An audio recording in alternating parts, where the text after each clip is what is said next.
Hello विद्यार्थी मित्रों, good morning. चलो આપણે જીવ વિજ્ઞાનની અંદર ધોરણ 12માં નીટની અંદર જે પ્રકરણ છે 13મું પ્રકરણ ધોરણ 12ની અંદર પ્રકરણ 13ની અંદર 13મું પ્રકરણ એટલે સજીવો અને વસ્તી અને એની અંદર આપણે 8 લેક્ચર જોયા અને આજે આપણે જોઈશું 9મું લેક્ચર। હવે 9મા લેક્ચરની અંદર આપણે શું જોવું છે તો અજૈવ પરિબળ તરીકે એક વાતાવરણ જોવું છે। વાતાવરણ આબોહવાકીય પરિબળ તરીકે એક વાતાવરણ જોવું છે। વાતાવરણ પૃથ્વીનો ગોળો, આખી પૃથ્વી ગોળ હોય તો એના કોરે મરે તમે જુઓ તો કોરે મરે વાતાવરણના આવરણ આવેલા હોય। કયું કોરે મરે જુદા જુદા વાયુનું આવરણ જોવા મળે છે। જે આવરણ ગોઠવાયેલું છે હવા અને એ ગોઠવાયેલી છે તેને આપણે કહીશું વાતાવરણ। વાતાવરણ કોને કહેવાય તો પૃથ્વીની આસપાસ આવેલા વાયુઓને આવરણ, બરાબર, પૃથ્વીની આજુબાજુ આવેલું એક વાયુનું આવરણ। આજુબાજુ જે તે વાયુનું આવરણ આવેલું છે વાયુનું આવરણ અને એને કહીશું વાતાવરણ। અને વાતાવરણ જે છે અને એની અંદર આપણે બધા જોવાનું। હવે વાતાવરણની અંદર લગભગ તમે જુઓ તો એ જે વાતાવરણ અહીંયા જે આપેલું છે એમાં 78% જેટલું શું હોય છે તો નાઇટ્રોજન। વાયુની અંદર શું હોય છે 78% જેટલો નાઇટ્રોજન, બાકી 21% હાલ તમે જુઓ તો 21% એ નથી, હાલ 19% થઈ ગયું છે પ્રમાણ, તો એવું ઓક્સિજન 21% ઓછું ઓક્સિજનનું પ્રમાણ। પછી પોઈન્ટ આપણે કે 0.036% 0.036% શું છે તો આપણે કે CO2નું પ્રમાણ આ પ્રમાણે છે, કયો તો એટલું CO2। અને આ સિવાય અન્ય વાયુઓ પણ અહીંયા જોવા મળે છે। અન્ય વાયુઓ, જુદા જુદા વાયુઓ પણ છે કોરે મરે પૃથ્વીની સપાટીની આજુબાજુ તમે જુઓ તો આવું વાયુઓનું એક આવરણ આવેલું છે। અને એ જે વાયુ છે એની અંદર બંધારણમાં તમે જુઓ તો 78% જેટલો આપણે શું કહીશું 78% જેટલો નાઇટ્રોજન, પછી કાર્બન ઓક્સિજન 21% અને આટલા ટકા સિવાયના અન્ય વાયુ પણ ગોઠવાયેલા છે અને એમ કરી બધા વાયુ આવેલા છે। હવે તાપમાન અને દબાણના તફાવતના કારણે, કારણ કે આ બધા વાતાવરણની અંદર તમે જો તાપમાન સરખું છે અને દબાણ સરખું છે એવું નથી। પૃથ્વીની સપાટી પર જેટલો આટલો વાતાવરણનો પટ્ટો છે ને તો એમાં તાપમાન ને દબાણ વધઘટ જોવા મળે। એના કરતાં આટલા ભાગમાં જરા વધઘટ જોવા મળે, એના કરતાં આટલા ભાગમાં જરા વધઘટ જોવા મળે, આટલા ભાગમાં જોવા મળે અને એના આધારિત તાપમાન કેટલું છે દબાણ કેટલું છે એના આધારિત પૃથ્વીની આજુબાજુ જે વાતાવરણના પટ્ટા પડી જાય અને જે પટ્ટા પડ્યા છે બધા સ્પિયરો પાડેલા છે। કયું સ્પિયર, કઈ જાતનું વાતાવરણ છે તો એવા કયા પટ્ટા પડે છે પૃથ્વીની સપાટીને આ પૃથ્વીને દોરેલી આ શું દોરેલી છે આખી પૃથ્વી એટલે અહીંયા તમે જો ગોળ હોય એટલે આખી પૃથ્વી આમ થઈને ગોળ બનતી હોય, આમ આમ થઈ આમ ગોળ બનતી હોય, કયું એટલે અહીંયા જરા અને એના પર તમે જુઓ તો પૃથ્વીની સપાટી પર ઝાડ ઉગેલો હોય, ઝાડ, પછી કેટલાક પ્રાણીઓ અહીંયા વસે છે, બીજા કેટલાય પ્રાણીઓ વસે છે। પછી આટલા ભાગની અંદર તમે વાદળોનું બધું જોવા મળે, આ જે છે ને સ્ફિયર એની અંદર આવા વાદળો જોવા મળે, આ વાદળો છે। પછી એક પટ્ટો પડ્યો, પછી બીજો પટ્ટો આટલો, ત્રીજો પટ્ટો આટલો, ચોથો પટ્ટો આટલો, પાંચમો પટ્ટો આટલો, છઠ્ઠો પટ્ટો આટલો, આ બધા પટ્ટા પડેલા છે। તે રીતના તેની ઊંચાઈ પ્રમાણે કિલોમીટર છે, આ 10 કિલોમીટર, પછી 20 kilometre, 30 kilometre, 40 kilometre, 50 kilometre, 60 kilometre સપાટીથી, પૃથ્વીની સપાટીથી, દરિયાની સપાટીથી, જેમ કે પૃથ્વીની સપાટી એટલે કઈ કહેવાની પર્વતની સપાટી નહીં લેવાની, દરિયાની સપાટી લેવાની। દરિયાની સપાટીથી ઉપર તરફ જઈએ તેમ કિલોમીટરની અંદર આ બધું લખેલા છે। તો યાદ રાખો કે આવા કયા કયા પટ્ટા પડે છે તો સૌથી પહેલો સપાટીથી તે 16 કિલોમીટરના અંતર સુધીનો જે વાયુનો પટ્ટો જોવા મળે તો તેને આપણે કહીએ ટ્રોપોસ્ફિયર। કયું સ્ફિયર? આટલા પટ્ટાને આટલે કહીશું 10, 10 ને 100, 16. 16 કિલોમીટર સુધીનો જે પટ્ટો જે જોવા મળે તો એને આપણે કહીશું ટ્રોપોસ્ફિયર. ટ્રોપોસ્ફિયર, સ્ફિયર એટલે વાતાવરણ, જેને કહીશું ટ્રોપોસ્ફિયર. ટ્રોપોસ્ફિયર એટલે એમાં એવા વાયુઓ છે કે જેમાં સજીવો જીવી શકે, એવા વાયુઓ છે કે જો આગળ વાદળો બંધાય છે, એવો પટ્ટો છે કે જો આગળ વાદળો બને છે અને વાદળ ઠંડો પડે ત્યારે જમીન પર વરસાદ સ્વરૂપે પડે છે. એટલે વરસાદ જેવી ઘટનાઓ, વાદળો બંધાવાની ઘટનાઓ, સજીવોને રહેવાની, જીવવાની જે બને છે તેવો સપાટીનો પટ્ટો, વાતાવરણનો પટ્ટો, તો તેને કહીશું ટ્રોપોસ્ફિયર. એટલે ટ્રોપોસ્ફિયર એક વિશિષ્ટ વ્યય છે જે સપાટીથી લગભગ 16 કિલોમીટર સુધીનો વિસ્તાર છે, ટ્રોપોસ્ફિયર કહેવાય. એટલે વાતાવરણના વાયુનો લગભગ 90% જેટલો ભાગ આ સ્ફિયરમાં હોય. થયું? વાતાવરણના વાયુઓનો લગભગ 90% ભાગ એટલે આ વિસ્તારમાં વધતી ઊંચાઈ સાથે અહીંયા શું થાય છે? આ ઊંચાઈ જેમ જેમ વધે તેમ તેમ તાપમાન ઘટે છે. તાપમાન આ એક વિશિષ્ટતા છે. આ સ્ફિયરની શું વિશિષ્ટતા છે કે જેમ જેમ આપણે ઉપર જઈએ તેમ તાપમાનમાં ઘટે છે, તાપમાન ઘટે. હવે પ્રશ્ન છે કેટલું ઘટે? તો 6 કિલોમીટરે આપણે કહીશું 1 કિલોમીટર ઉપર જાઓ, કેટલું? 1 કિલોમીટર ઉપર જાઓ તો 6 સેન્ટીગ્રેડ ઘટે, 6 સેન્ટીગ્રેડ. આટલા સેન્ટીગ્રેડ તાપમાન ઘટે. જો સપાટી ઉપર 40 સેન્ટીગ્રેડ હોય તો 1 કિલોમીટર ઉપર જાઓ તો 6 ઘટે એટલે 34 સેન્ટીગ્રેડ થાય. કેટલું થાય? 34 તાપમાન. બીજા 6 ઉપર જાઓ, બીજો 1 કિલોમીટર ઉપર જાઓ તો બીજા 6 ઘટે એટલે 28. જેમ જેમ ઉપર જઈએ તેમ તેમ તાપમાનમાં ઘટાડો થાય. એટલા જ માટે ઉનાળાની અંદર ગરમી વધુ પડતી હોય ત્યારે લોકો ક્યાં ફરવા જાય છે? તો પર્વત ઉપર. આબુ જાય એવું કરો, આબુ કાકા આબુ ઊંચો છે. કેટલો ઊંચો છે? તો લગભગ 1.5 કિલોમીટર, 2 કિલોમીટર જેવો. 2 કિલોમીટર જો ઊંચો હોય તો કેટલા તાપમાન નીચું છે? તો 100 દુ 12. 1 કિલોમીટર 6 સેન્ટીગ્રેડ ઘટે અને 2 કિલોમીટર હોય તો 12 સેન્ટીગ્રેડ. અહીંયા જો 40 હોય, 45 હોય તો 12 જેટલું ત્યાં ઘટેલું જોવા મળે. એટલે આપણને વાતાવરણ કેવું લાગે? અહીંયા ગરમી લાગે છે તો ત્યાં કેવું લાગે? તો 12 સેન્ટીગ્રેડ તાપમાન ઓછું હોય, ઠંડુ લાગે. એટલે અહીંયા ત્યાં તાપમાન જરા ઓછું, એટલા માટે હિલ સ્ટેશન ફરવા જાય. એટલે એ પ્રદેશની અંદર તાપમાનમાં ઘટાડો થાય. પછીનું જે આવે છે સ્ફિયર, વાતાવરણનો પટ્ટો, કેટલાથી કેટલા? તો ટ્રોપોસ્ફિયરથી એટલે 16 કિલોમીટરથી 50 કિલોમીટર સુધીનો આવે છે. આ 16થી તે 50 કિલોમીટર જે આવે છે તો તેટલા વાતાવરણના પટ્ટાને શું કહ્યું? તો એને કહ્યું સ્ટ્રેટોસ્ફિયર. આ સ્ટ્રેટોસ્ફિયર છે 16થી 50 કિલોમીટર સુધીનો વિસ્તાર. અને આ એ સ્ફિયર વાયુઓનું મિશ્રણ લગભગ નહિવત જોવા મળે છે. આમાં રહેલા વાયુઓ અને આમાં રહેલા વાયુઓ ભેગા થતા નથી. લગભગ બંને વાતાવરણમાં રહેલા જે વાયુ, આમાં રહેલા વાયુ અને આમાં રહેલા વાયુનું મિશ્રણ થતું નથી. લગભગ મિશ્રણ થતું નથી, નહિવત જોવા મળે છે. અને એની ઊંચાઈએ લગભગ એટલા ઊંચાઈ લગભગ 16થી તે 30 કિલોમીટર જે થશે આટલો.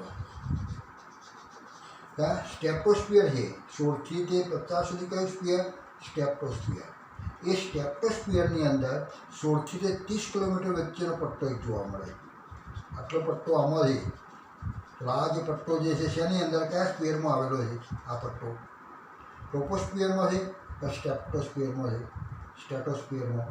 તો આપણે સ્ટેટોસ્ફિયરમાં પટ્ટો છે. તો એ જે પટ્ટો છે તે પટ્ટાને કહીશું ઓઝોનોસ્ફિયર. આને શું કહેવાય? ઓઝોનોસ્ફિયર. આ ઓઝોનોસ્ફિયર છે. અને ઓઝોનોસ્ફિયર એટલે કેવું છે કે જેની અંદર ઓઝોન વાયુ આવેલો છે. થયું? અને ઓઝોન વાયુ એટલે કેવું કહીશું? O3.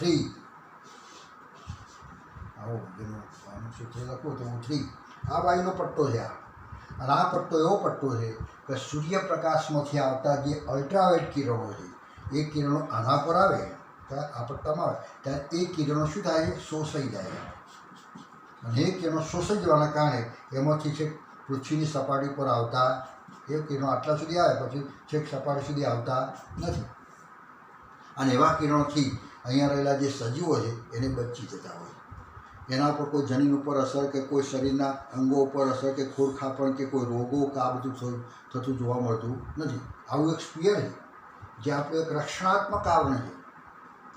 કેટલા કિલોમીટર? ચલો પ્રશ્ન એવો આપો, જેનો સ્પિયર કેટલા આવેલું છે બોલો?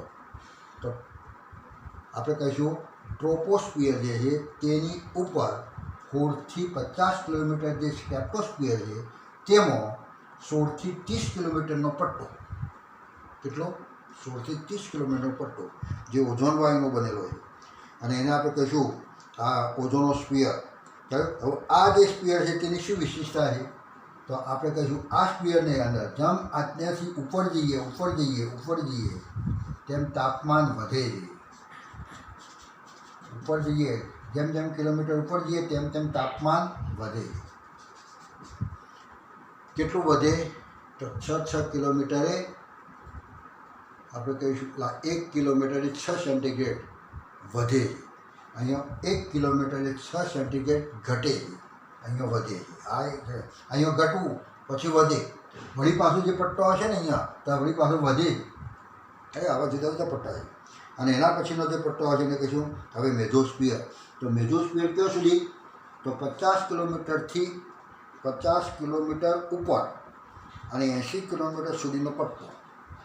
અહીંથી માળો અને 80 સુધી, આટલા સુધી. તો એ જે પટ્ટો છે તેનું નામ શું આપીશું? તો મેઝોસ્ફિયર. કયો? તો એ વિસ્તાર છે. અહીં વધતી ઊંચાઈ સાથે તાપમાનમાં ઘટાડો થાય. વળી પાછું અહીંયા તમે જો ઊંચે જઈએ તેમ તાપમાન ઘટે છે. તાપમાન ઘટે છે. ઊંચાઈએ જઈએ તેમ તાપમાન ઘટે છે. કેટલા સુધી? તો આપણે 100 સુધી નહીં, આપણે કહ્યું 80 સુધીનો પટ્ટો. આટલા સુધી મેઝોસ્ફિયર. બરાબર. પછી આયોનોસ્ફિયર. એ આયોનોસ્ફિયરની અંદર થર્મોસ્ફિયર આવી ગયું. થયો? એ આયોનોસ્ફિયર જે છે એના અંદર જ થર્મોસ્ફિયર આવી ગયું. એટલે એને આયોનોસ્ફિયર એ કહેવાય અને થર્મોસ્ફિયર એ કહેવાય, જેને કહીશું. આયોનોસ્ફિયરમાં જ થર્મોસ્ફિયર છે. તો થર્મોસ્ફિયર કેટલું કહીશું? તો મેઝોસ્ફિયરથી એટલે અહીંયા સુધી 80 થી 200 સુધીનો કિલોમીટરનો જે એરિયા આવે, ત્યારે સુધીનો વિસ્તાર આવે તો તેને કંઈ થર્મોસ્ફિયર. જ્યારે મેઝોસ્ફિયરથી ઉપરનો 300 કિલોમીટર સુધીનો વિસ્તાર જે આવે તો તેને કહીશું આયોનોસ્ફિયર. એટલે આયોનોસ્ફિયર અહીંયા લખવાનું. 300 કિલોમીટર સુધી આયોનોસ્ફિયર અને 200 કિલોમીટર સુધી થર્મોસ્ફિયર. આ રીતે થયું. એટલે એ ધ્યાન રાખજો, આયોનોસ્ફિયર. અને એ પ્રમાણે આવે આ જુદા જુદા વાયુના પટ્ટા એક વાતાવરણના પડેલા જોવા મળે છે. તો આટલી બાબત અહીંયા આપણે ધ્યાન રાખીશું. બરાબર. તો આ નીતિની અંદર આપણે ધ્યાન રાખવા જેવી બાબત છે. અહીંયા આ તો વાતાવરણની અંદર પાણીમાં વાયુ કેવા? આ તો જમીન છે. જમીન ઉપરના વાતાવરણની અંદર વાયુ કયા છે એ બધા આપણે જોયા. પાણીની અંદર કયા કયા વાયુઓ ઓગળેલા હોય છે? તો જલીય વસવાટોમાંના પાણીમાં ઓક્સિજન અને CO2 વગેરે વાયુઓ ઓગળેલા હોય છે. પાણી ભરેલું હોય. કયો? અહીંયા હું જળાશય દઉં. આ જળાશય તળાવ. જે તળાવ દોર્યું એમાં શરૂઆતમાં કિનારાનો પ્રદેશ જે કહીશું એકદમ નેડો હોય, પછી એકદમ ઊંડો આવે તો આપણે તો લિટોરલ પ્રદેશ, પછી ઊંડો પ્રદેશ, કયો? આ બધા જુદા જુદા પ્રદેશો આપણે જોયા. હવે આ જે પાણી ભરેલું છે આની અંદર કયા વાયુઓ હોય? તળાવ છે તો તળાવની અંદર કયા? સરોવર તો સરોવરમાં કયા? દરિયો તો દરિયો કયો? જલીય વસવાટ છે. પાણીમાં રહેતા સજીવોનો વસવાટ, જલીય વસવાટ.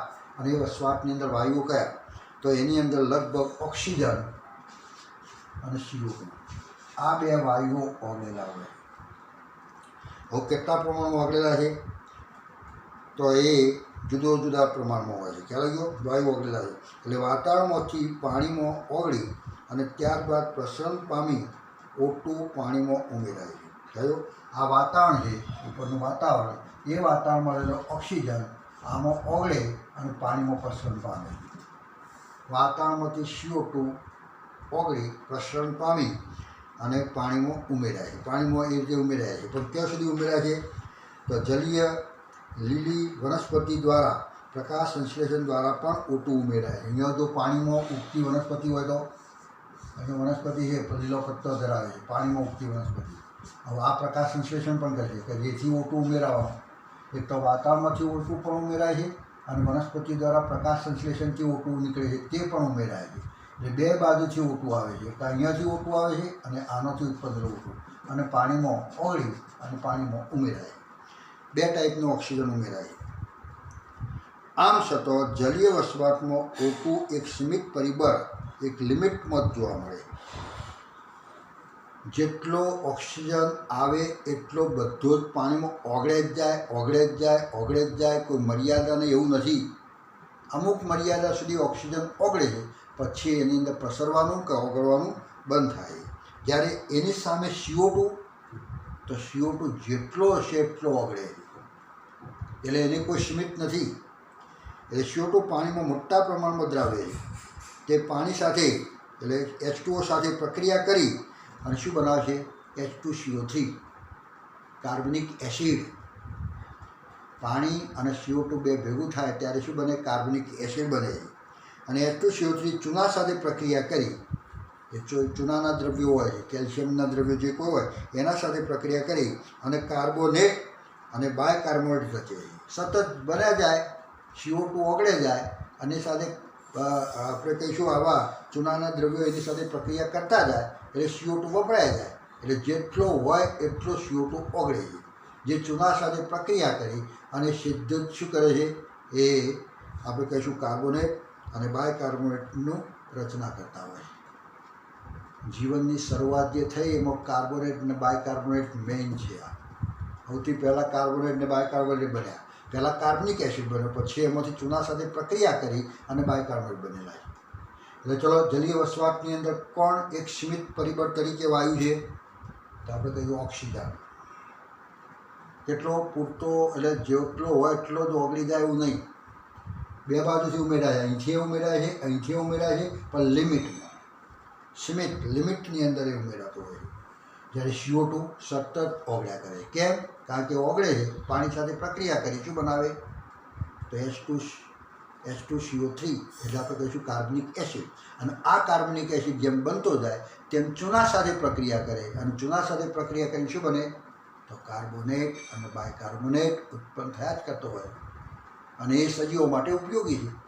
કે તો કાર્બોનેટ બાયકાર્બોનેટ કોઈ વાપરે નહીં તો પડ્યો ફિટ થઈ અને એમાંથી આખું પથ્થર બનતો હોય કાર્બોનેટ બાયકાર્બોનેટ, અને એના પર પાણીનું દબાણ આવે, પ્રેશર આવે કે જેના કારણે એકદમ પથ્થર, માર્બલ ને આ બધું જે જોવા મળે છે, તો એ બધું શું છે? તો આનું જ બનેલું છે બધું।